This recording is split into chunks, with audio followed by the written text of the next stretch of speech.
like Martha. But yet, she could tell you what Jesus said like Mary.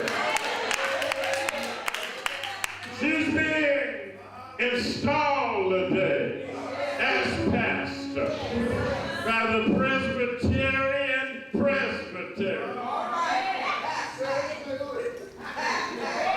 We ought to Mount Zion rejoice. We ought to say, let the daughters of Judah be glad. We ought to celebrate. We ought to give God some praise.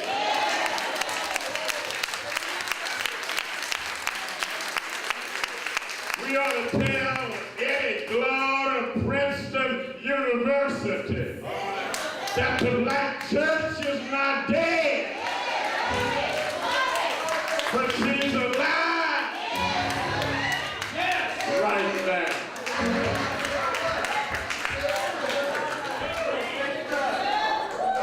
When I study my American religious history, I want to thank God for Presbyterianism.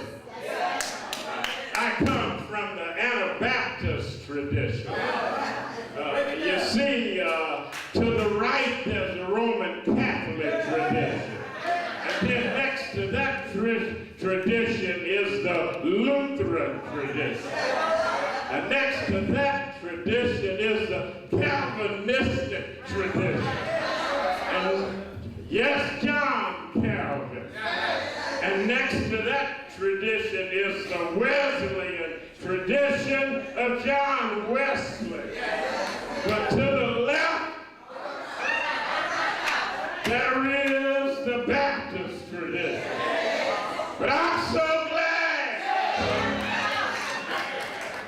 that on the West Coast, Presbyterian and Baptists can get together as Baptists.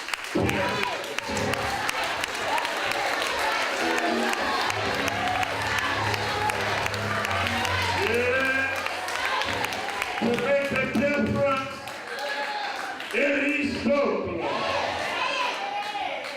We ought to thank God for the trailblazers.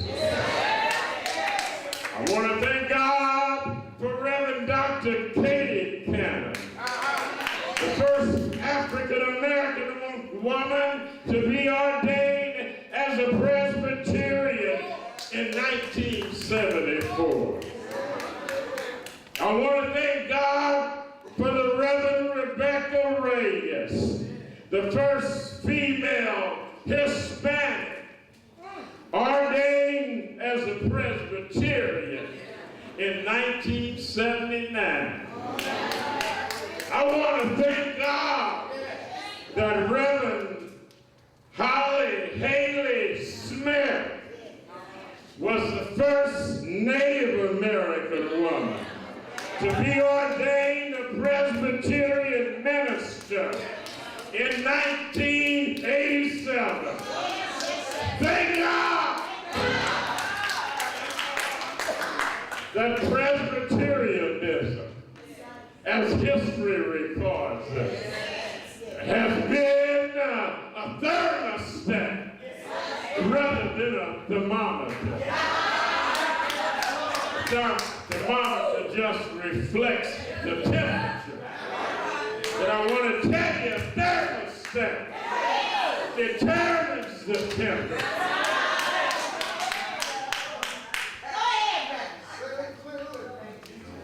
When Dr. Taylor was talking to me about becoming the pastor of this church, I believe you were having dialogue, and I believe that there is a process that you have to go through.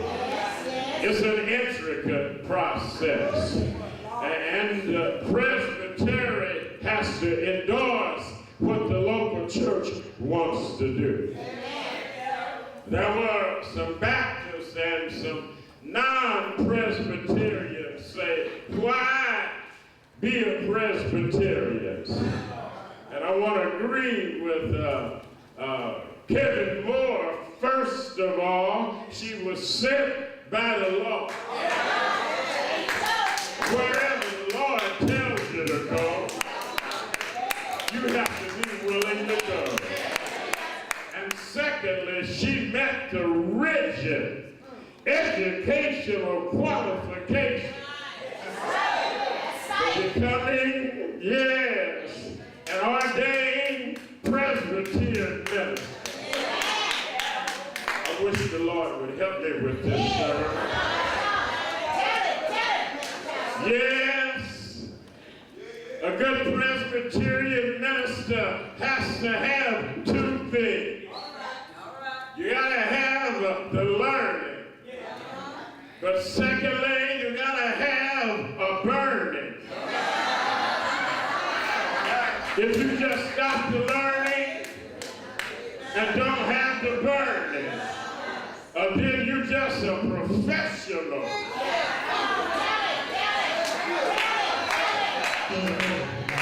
They got a piece of paper. Am I making it plain? But if you got the burning, you will weep when the people weep. You will cry when the people cry. When you learn about somebody being shot down on the streets of International Boulevard, you have a prophetic grief. You have lamentation. You say like Jeremiah, open my head for rivers of water, and mine eyes a fountain of tears, that I might weep day and night for the city. When you got the burden and the learning, you can't sleep at night, knowing that some of your folk don't have help in you, knowing some of your children are staying in inferior schools. When you got the learning and the burden, you got to cry out like a prophet and say, let justice run down his water, and righteousness as the light spread. Lord have mercy. Yes, don't ask anymore why she is a Presbyterian. She has the learning and the burden.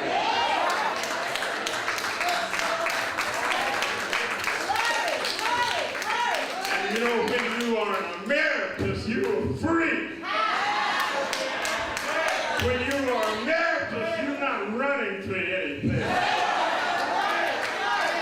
When you are emeritus, you can speak from your conscience. So I want to do it this afternoon and say to some of these educated women that don't have a charge yet because the denomination is not progressive enough about women